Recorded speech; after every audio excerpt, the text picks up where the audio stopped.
Hi friends, welcome to our channel. ఈరోజు నేను 2025లో తమిళ్ లాంగ్వేజ్లో రిలీజ్ అయినటువంటి ఒక మంచి థ్రిల్లర్ మూవీ స్టోరీని ఎక్స్ప్లెయిన్ చేయబోతున్నాను. అదే కాయలన్. ఇక టైం వేస్ట్ చేయకుండా స్టోరీలోకి వెళ్ళిపోదాం. Now let's start our video.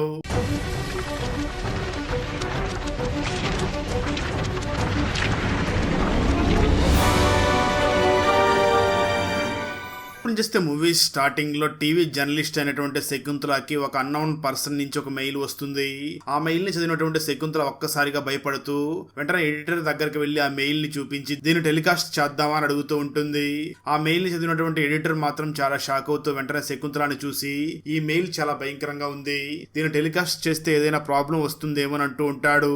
అయినప్పటికీ శకుంతల మాత్రం ఎడిటర్ ని చూసి మీరు దేనికి కూడా భయపడకండి, ఇలాంటి వాటిని టెలికాస్ట్ చేస్తేనే మన టీవీ ఛానల్ నెంబర్ 1 ర్యాంక్ లో ఉంటుంది, మీరు భయపడకండి అని తనే ఆ మెయిల్ ని టెలికాస్ట్ చేయడం కోసం రెడీ అవుతుంది. శకుంతల మాట్లాడుతూ మాకు ఒక అన్నౌన్ నెంబర్ నుంచి ఒక మెయిల్ వచ్చింది.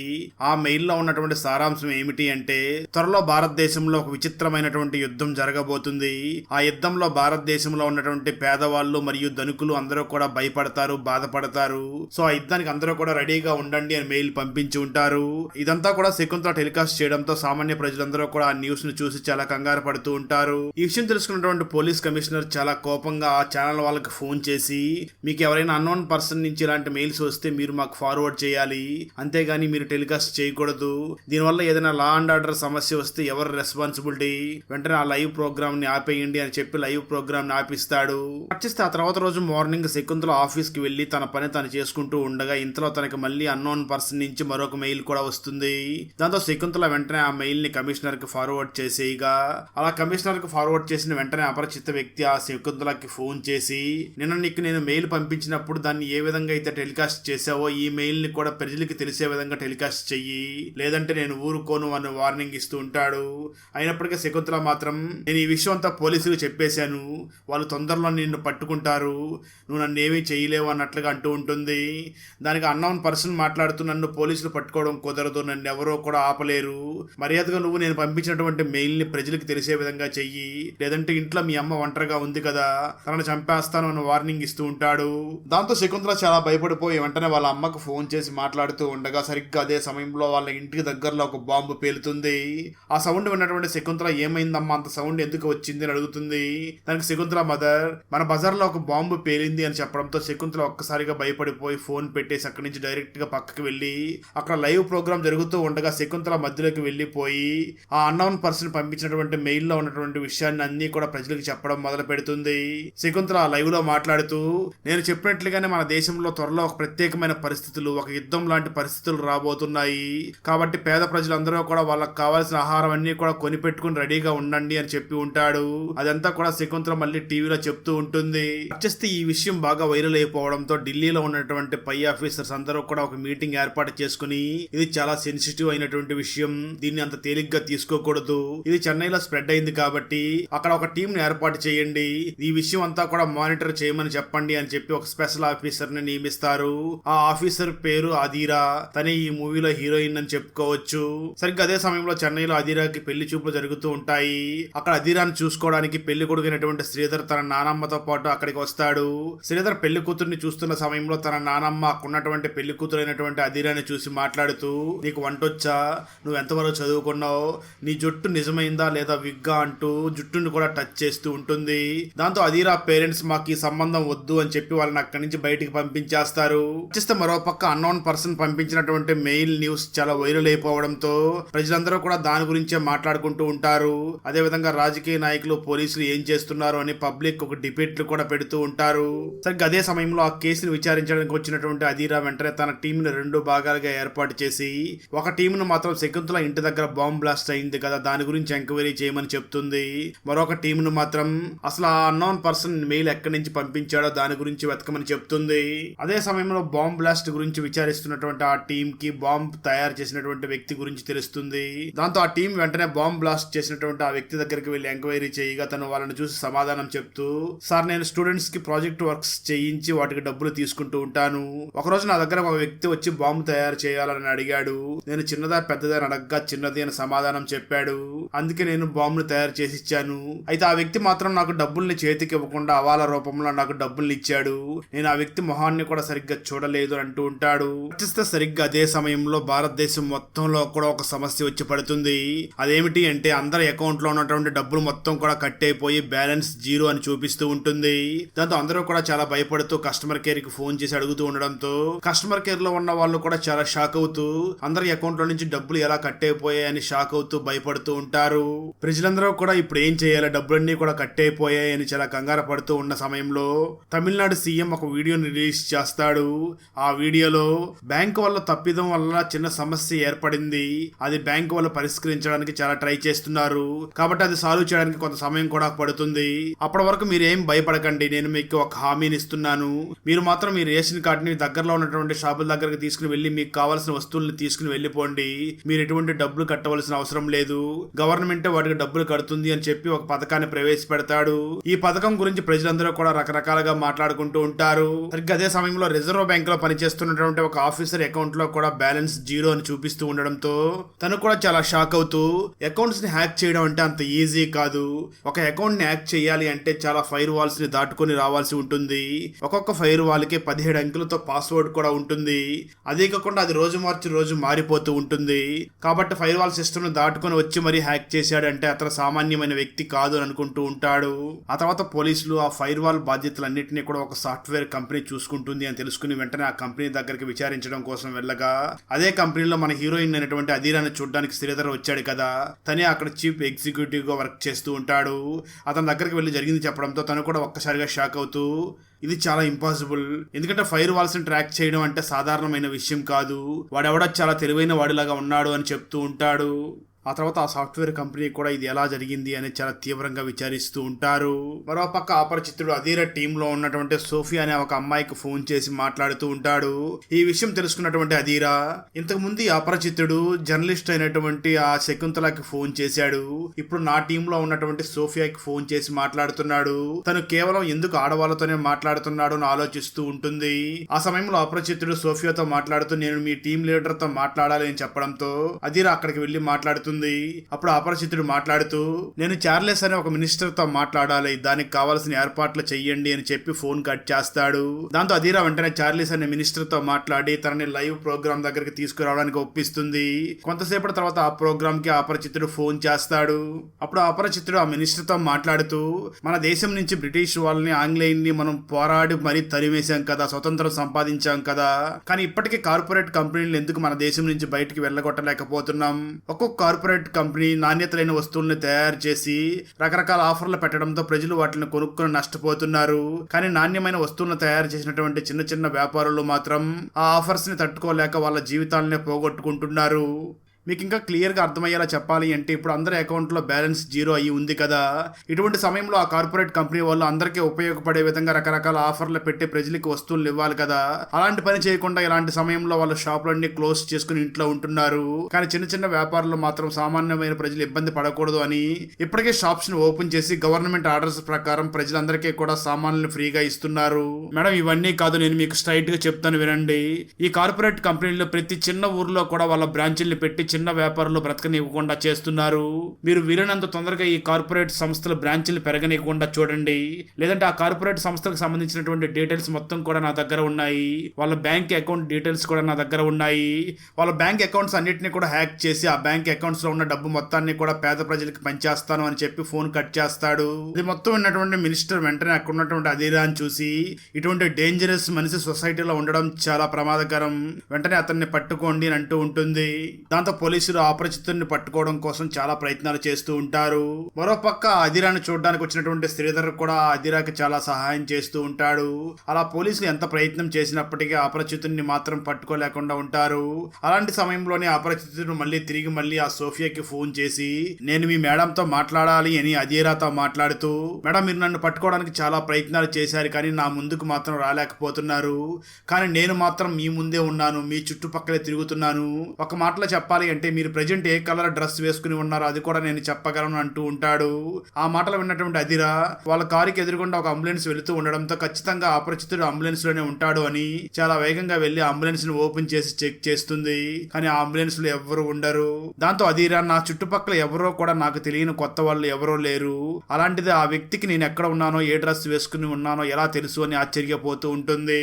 తర్వాత వీళ్ళందరూ అపరిచితుడిని పట్టుకోవడం కోసం చాలా విధాలుగా అతను చెప్పిన మాటలన్నింటినీ కూడా డీకోడ్ చేస్తూ ఉంటారు. అప్పుడే పోలీసు వాళ్ళకి క్రిప్టో కాపీ అనే మెథడ్ ని అతను యూస్ చేస్తున్నాడు అని తెలుసుకుని వెంటనే ఈ క్రిప్టో కాపీలో ఎక్స్పర్ట్ అయినటువంటి ఒక వ్యక్తిని పిలిచి ఎంక్వైరీ చేస్తూ జరిగిందంతా కూడా అతను క్లియర్ గా ఎక్స్ప్లెయిన్ చేసి చెప్తూ ఉంటారు. అప్పుడు ఆ వ్యక్తి పోలీసుల్ని చూసి మాట్లాడుతూ అతను మీకంటే చాలా అడ్వాన్స్ టెక్నాలజీని వాడుతున్నాడు, మీకు క్వాంటమ్ థియరీ అంటే ఐడియా ఉందా? అసలు ఈ క్వాంటమ్ థియరీ అంశం ఏమిటి అంటే మనం ఒక నెలలో చేసే పనిని ఆ క్వాంటమ్ థియరీ తెలుసుకున్న అతను ఒక గంటలో మాత్రమే చేయగలడు. ఖచ్చితంగా అతను ఈ క్వాంటమ్ థియరీని నేర్చుకుని ఉండి ఉంటాడు. అతను అంత అడ్వాన్స్ టెక్నాలజీతో మీ ముందు వెళుతున్నాడు కాబట్టి అతన్ని పట్టుకోవడం మీకు చాలా కష్టం అవుతుంది. కానీ నేను మీకు ఒక సహాయం మాత్రం చేయగలను. నేను దాదాపు 1 సంవత్సరాల క్రితం ఒక కాలేజీలో గెస్ట్ లెక్చర్ ఇవ్వడానికి వెళ్ళినప్పుడు అక్కడ ఒక యువకుడు వచ్చి ఈ థియరీ గురించి నన్ను చాలా ప్రశ్నలు అడిగాడు. మీరు అతన్ని వెళ్లి కాంటాక్ట్ అయితే మీకేమైనా సహాయం చేయగలడు అని చెప్పి తను అక్కడి నుంచి వెళ్లిపోతాడు. సరిగ్గా అదే సమయంలో అపరిచితమైన వ్యక్తి మళ్ళీ ఫోన్ చేసి మీరు నేను చెప్పింది ఏది కూడా చేయలేదు, ఈ రోజు నేను ఒక వ్యక్తిని చంపబోతున్నాను, ఎవరిని చంపబోతున్నానో ఎందుకు చంపబోతున్నానో మీరే కనిపెట్టండి అని చెప్పి ఫోన్ పెట్టేస్తాడు. దాంతో అదిరా అండ్ టీం వెంటనే వాళ్ళకి ఎక్స్పెక్ట్ చెప్పినటువంటి ఆ యువకుడిని వెతకడం కోసం ఆ కాలేజీ దగ్గరికి వెళ్ళగా అక్కడ ఉన్నటువంటి ప్రొఫెసర్ అదిరాని చూసి మీరు చెప్తున్నటువంటి ఆ యువకుడి పేరు కందస్వామి, అయితే తను 1 సంవత్సరం క్రితమే చనిపోయాడు అని చెప్తాడు. ఆ మాటలు విన్నటువంటి అదిరా అండ్ టీం ఆ కందస్వామి ఫ్యామిలీ గురించి ఎంక్వైరీ చేయగా నిజానికి వాళ్ళు కూడా సంవత్సరం క్రితం ఆత్మహత్య చేసుకుని చనిపోయారు. ఆ తర్వాత కందస్వామి వాళ్ళ ఫ్యామిలీ చనిపోయింది అని బాధపడి కొద్ది రోజుల తర్వాత తను కూడా చనిపోయాడు అని తెలుస్తుంది.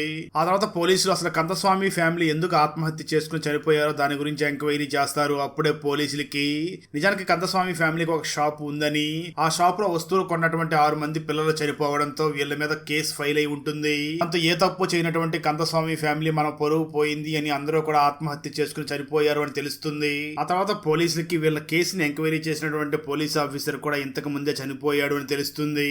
దాంతో చనిపోయినటువంటి ఆ పోలీస్ ఆఫీసర్ కేసు గురించి ఎంక్వైరీ చేయగా ఆ పోలీస్ ఆఫీసర్ ని ఎవరో ఒక ప్లేస్ దగ్గరికి తీసుకుని వెళ్లి అతి కిరాతకంగా చంపారు అని తెలియడంతో అది మొత్తం తెలుసుకున్నటువంటి అదీరా ఖచ్చితంగా ఆ పోలీస్ ఆఫీసర్ ని మనకు ఫోన్ చేస్తున్నటువంటి ఆ వ్యక్తి చంపి ఉండవచ్చు అని అనుకుంటూ ఉంటారు. ఆ తర్వాత అదీరా అండ్ టీం వెంటనే కందస్వామి ఫ్యామిలీ మీద ఉన్నటువంటి ఆ కేసు గురించి ఎంక్వైరీ చేయడం మొదలు పెడతారు. ఇక్కడే స్టోరీ గతానికి వెళ్తుంది. ఈ ముత్తుస్వామి ఫ్యామిలీ చాలా హ్యాపీగా సుఖంగా జీవిస్తూ ఉంటారు. తన అన్నయ్య బిజినెస్ కోసం చాలా అప్పులు చేసి పెడుతూ ఉండడంతో ముత్తుస్వామి తన అన్నయ్యని కలిసి ఎందుకు ఇన్ని అప్పులు చేస్తున్నావు అని అడుగుతూ ఉంటాడు. దానికి తన అన్నయ్య సమాధానం చెప్తూ ఏం చేయమంటావు, కార్పొరేట్ కంపెనీ వాళ్ళు అన్ని బిజినెస్ లో కూడా దిగిపోయారు, వాళ్ళు రకరకాల ఆఫర్లు పెట్టి నాణ్యత లేనటువంటి వస్తువులను అమ్మేస్తున్నారు, కానీ మాలాంటి చిన్న చిన్న వ్యాపారస్తులు మాత్రం చాలా నమ్మకంగా నాణ్యమైన వస్తువులు అమ్ముతున్నప్పటికీ మా దగ్గరికి ఎవరో రాకుండా అక్కడికి అందరూ వెళ్లి కొంటున్నారు, అందుకే మనకు లాభాలు రాకుండా చాలా నష్టాలు వస్తున్నాయి అని చెప్పి బాధపడుతూ ఉంటాడు.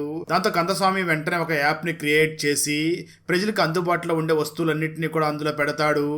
అదే విధంగా చిన్న చిన్న వ్యాపారస్తులు అందరూ కలిసి ఒక పెద్ద సూపర్ మార్కెట్ లాంటిది ఒక క్రియేట్ చేస్తారు.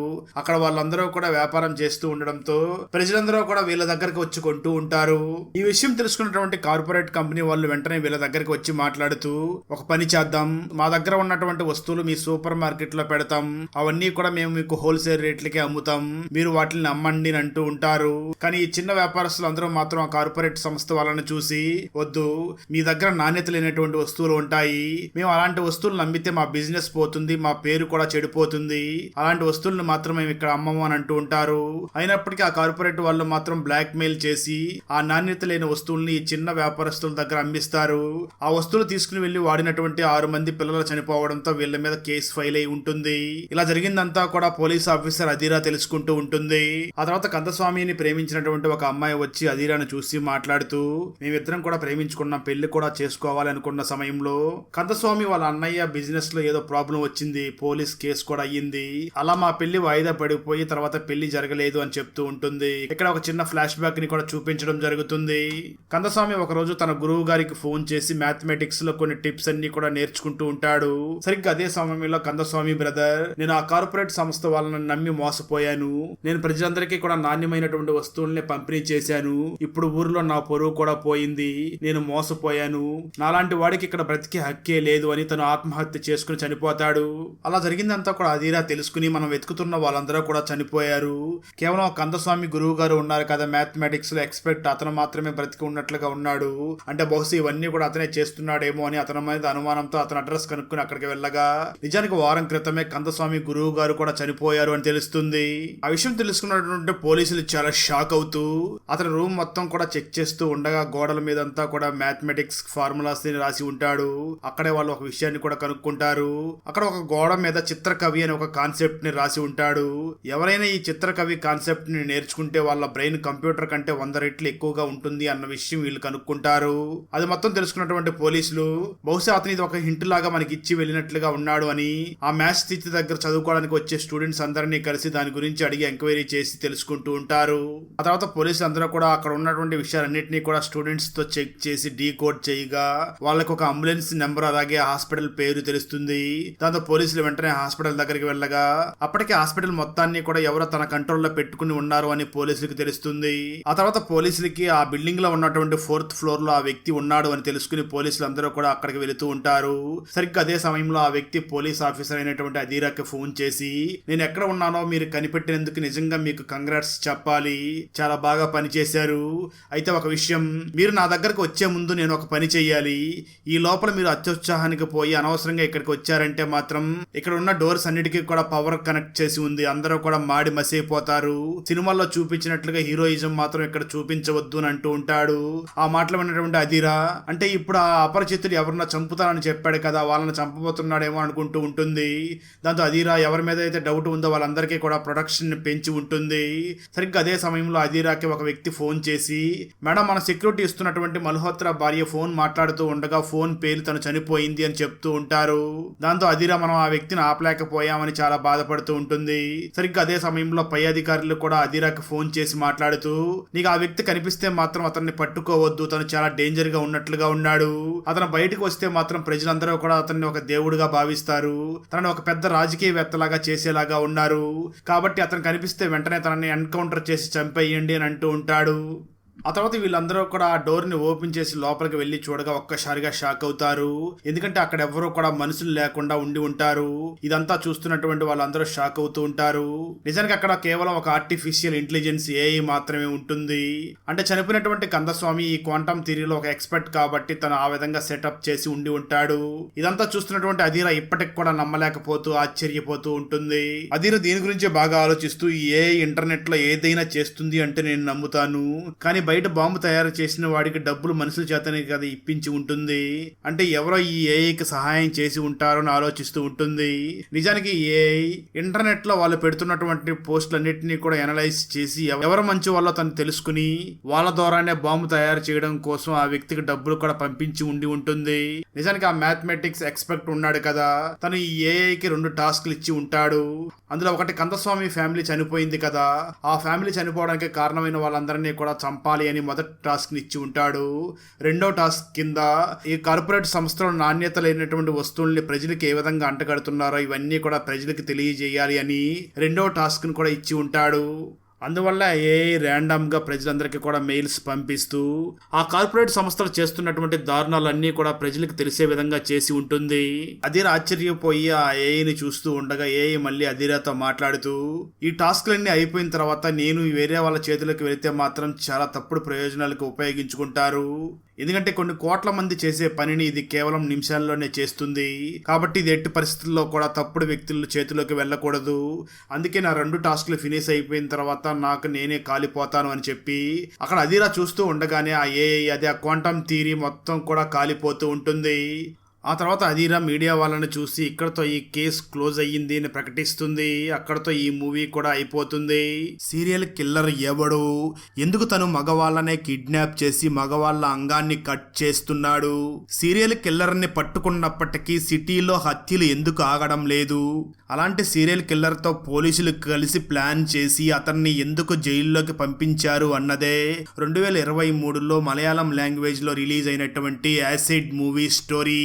ఈ మలయాళ ఫుల్ మూవీ స్టోరీని తెలుగులో వినాలి అనుకుంటే ఈ వీడియో డిస్క్రిప్షన్ లో ఉన్న లింక్ ని క్లిక్ చేసి చూడండి. Thanks for watching. Friends, video నచ్చినట్లయితే లైక్ చేసి ఒక చిన్న కామెంట్ చేస్తే మాకు నెక్స్ట్ వీడియో చేయడానికి ఎంకరేజింగ్ గా ఉంటుంది. అలాగే ఛానల్ ని సబ్స్క్రైబ్ చేసి పక్కనే ఉన్న బెల్ ఐకాన్ ని క్లిక్ చేసి సపోర్ట్ చేయండి. Thanks for watching. జై హింద్.